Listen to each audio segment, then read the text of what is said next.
नवी दिल्लीमधल्या काँग्रेस मुख्यालयात वंदे मातरमच्या गायनावेळी मल्लिकार्जुन खरगे आणि सोनिया गांधींच्या देहबोलीवरून मोठा वाद निर्माण झालेला। यानंतर सत्ताधाऱ्यांनी काँग्रेसला आरोपीच्या पिंजऱ्यात उभं केलं।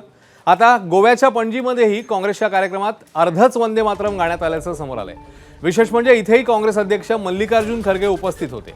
काँग्रेसच्या अधिवेशनात वंदे मातरमची केवळ 2 कडवी गायली गेल्यामुळे भाजपने काँग्रेसवर तिखट शब्दामध्ये प्रहार केलाय, तर काँग्रेसने थेट इतिहासाचा दाखला देत आपल्या कृतीचं समर्थन केलं। त्यामुळे हा वादही इतिहास जमावावा अशीच इच्छा सर्वसामान्यांची।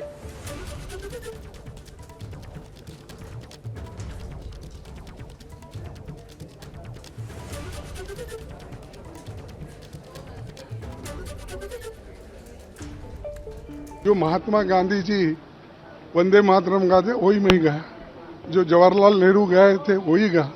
अब तक 18 साल तक उन्होंने जो गाया एज ए उनकी सेंट्रल गवर्नमेंट, वाजपेयी ने जो गाया वही गाया मैं। अगर ये गुनाह है तो उन्होंने 18 साल से गुनाह कर रहे हैं, अगर यही गुनाह है तो गांधी जी के ऊपर केस डालो। आज हम पूरे कांग्रेस की मानसिकता पर एक सवाल उठाना चाहते हैं। 36-37 में कांग्रेस का मुस्लिम लीग से पैक्ट हुआ था, याद करिए आप। और संभवतः इसी कारण से मुस्लिम लीग के द्वारा दबाव बनाया गया कि आप सिर्फ 2 स्टैंजा गाइए, बाकी में हमारी धार्मिक भावनाएं आहत होती है। आणि एकीकडे या सगळ्या प्रतिक्रिया येत असतानाच काँग्रेसच्या नेत्यांनी आता टीका प्रतिटीका केले, ज्यावर देखील प्रत्युत्तर आलेलं आहे, तेही बघणार आहोत। याचं कारण काँग्रेसच्या सोनिया गांधींवर केलेल्या टीकेवरनं काँग्रेसचे आमदार विजय वडेट्टीवार यांनी भाजप आमदार चित्रा वाघ यांच्यावर जोरदार निशाणा साधलाय। वंदे मातरमवरून चित्रा वाघ यांनी सोनिया गांधींवर टीका केली होती। चित्रा वाघ यांनी सोनिया गांधींना पुस्तक पाठवलं होतं, तर गांधी कुटुंबावर टीका म्हणजे सूर्यावर थुंकण्यासारखं आहे अशी टीका वडेट्टीवारांनी केली, ज्याला आता चित्रा वाघ यांनी प्रत्युत्तरही दिलं।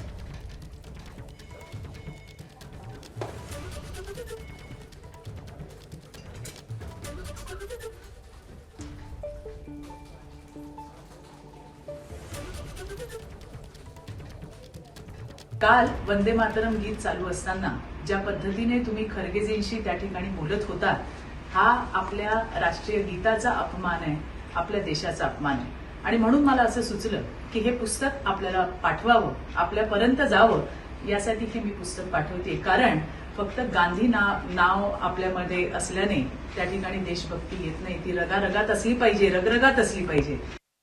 एका महाराष्ट्रातील भ्रष्टाचारी नेत्याची बायको जे भाजपमध्ये आहे, तिनं काल राहुल गांधींना खून में देशभक्ती होनी चाहिए, त्याच्या आयला वेळी बाई तुला काय सांगावं, ज्यांच्या घरात ज्यांची आजी 32 गोळ्या छातीवर झेलून तिचा मृत्यू झाला, ज्याच्या वडिलांचे देहाचे तुकडे झालेत, ज्यांचे आजोबा जवळपास 11-12 वर्षे जेलात होते, ज्यांचे संपूर्ण कुटुंब जेलात होते स्वातंत्र्यासाठी, आणि ही एक राज्यातील भ्रष्टाचारा नवऱ्याला वाचवण्यासाठी भाजपमध्ये गेलेली बाई, वेंदळी बाई, ती मात्र गांधीवर आरोप करते आहे। जिथे म्हणजे सूर्याकडे थुंकून बघण्याचा प्रयत्न आहे, तिच्या तोंडावरच आज सगळी थुंकी पडणार आहे।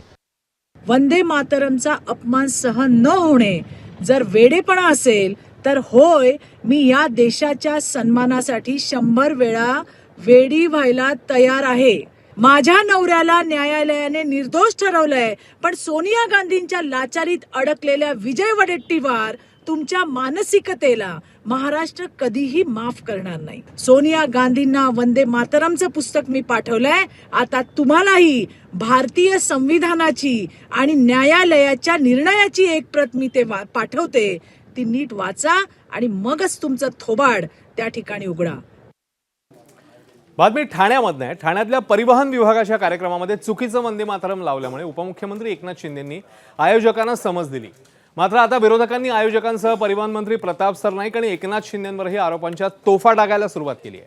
शिंदे आणि सरनाईकांनी माफी मागावी अशी मागणी रोहित पवारांनी केली, तर संसदेमध्ये ज्या गाण्याला मान्यता मिळाली तेच वंदे मातरम गाणं यापुढे कुठल्याही कार्यक्रमात लावायला हवं अशा सूचना शिंदेंनी मंचावरून आयोजकांना दिल्या।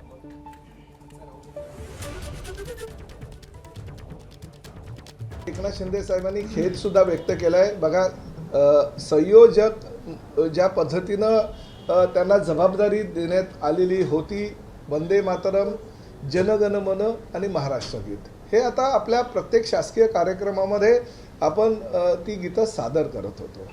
संयोजकाच्या चुकीमुळे जर कुठलं गाणं लागलं असेल, परंतु एक गोष्ट मात्र त्या ठिकाणी आहे, बॉलिवूडचं जरी गाणं होतं तरी वंदे मातरमच होतं, परंतु शासकीय कार्यक्रमात वंदे मातरम जे वाजवायला पाहिजे ते त्यांनी वाजवलं नव्हतं. ही चुकी त्या ठिकाणी झाली होती आणि त्याबद्दल त्या संयोजकांचे एकनाथ शिंदे साहेबांनी कानसुद्धा टोचलेले आहे. आदर्श कायद्याचं पालन करणारं सरकार म्हणून देवेंद्र फडणवीस यांनी आणि ठाण्याच्या पोलीस आयुक्तांनी वंदे मातरमचा जो काल अपमान झाला आपण म्हणताय त्या कार्यक्रमात, ताबडतोब त्या कायद्यानुसार गुन्हा दाखल व्हायला पाहिजे ना. एकनाथ शिंदे साहेबांच्या कार्यक्रमामध्ये तिथं जे चुकीचं गाणं लागलं त्या गाण्याला कोण जबाबदार, त्याच्यावर हे एकनाथ शिंदे साहेबांचा पक्ष नाही तर सरनाईक साहेब हे तिथं माफी मागणार का? राजस्थानमध्ये संदेश दिला, तिथं भाजपने कुठं माफी मागितली नाही. आणि त्याच्याच बरोबर आपण जर बघितलं तर तिथे सुद्धा वंदे मातरम हे चुकीच्या पद्धतीचं लावलं गेलं, तिथं माफी नाही. त्यामुळे एकनाथ शिंदे साहेब नाही तर त्या लोकांना माफी मागायला लावा आणि राजस्थानच्या लोकांना माफी मागायला काय हरकत आहे.